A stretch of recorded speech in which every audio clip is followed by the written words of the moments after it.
There was this guy in my church. His name was Wayne, and everybody called him Uncle Wayne. And the reason why they called him Uncle Wayne was because he was sort of like an uncle to everybody. He was a real kind of dad kind of guy. He had two kids that were very well adjusted. They're probably in their 30s by now. But he was one of those people, high on my list of people to ask for advice when I found out that my wife, Sarah, was pregnant with our firstborn child. What I didn't know was that Uncle Wayne was going to give me the best advice that I had ever gotten for being a parent. Now, it's important that you know that this advice was not unsolicited. Wayne's not the type of guy to corner you and start giving you a TED Talk. I asked him on purpose. It was years right before Anna was born, and I was thinking, okay, who do I know that's a good dad, right? But who do I know that's a good dad and has a style that I want to emulate? And who do I know that's a good dad who has a style that I want to emulate and that's a style that I think that I can emulate? And that was Wayne.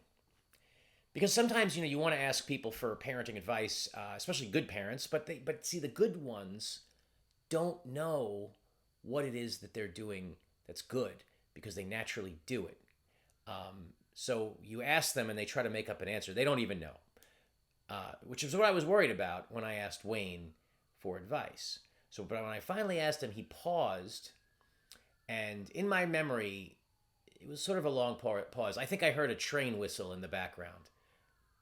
Right now, I actually hear police sirens in the background. So a different kind of ambient sound.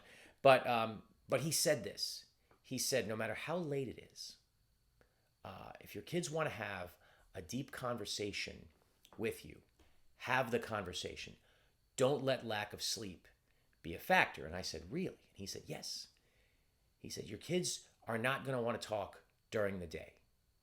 They will, once 10 p.m. rolls around, they're just going to light up. Well, fast forward 4 or 5 years, and I found out that he was exactly right. At dinner, I'd ask my kids, how was your day? And they would say, fine. And then I would say, what did you do? And they would say, I don't know, stuff. I'm like, did you play with any kids? Yes. What are their names? I didn't ask them their names. Why didn't you ask them their names? Anyway, it was like getting blood from a stone, you see. So, but then they brush the teeth, put the pajamas on, whatever our routine was.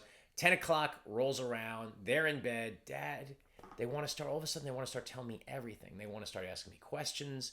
They want to start reminiscing. They're talking in full sentences. There's emotional nuance, story arcs, backgrounds on side characters in their stories. They know why it mattered, how they felt, everything. 4 hours earlier, they wouldn't even tell me their best friend's name. Now they want to discuss the meaning of life. So, fine. At least once a week, I would stay up till 1 sometime. Well, maybe some nights it was 1, 2 in the morning. A lot of the nights I would try to put the kibosh on it around 12:30. But I'd stay up. I'd just be listening to them. They'd go back and forth. They'd be arguing. They'd be talking, but not arguing like bickering, but like arguing about, like talking about deep stuff, talking, laughing. And let me tell you, it was one of the coolest things that I had ever done. You have no idea how, well, maybe you do. Kids think deep thoughts. They would surprise me over and over again.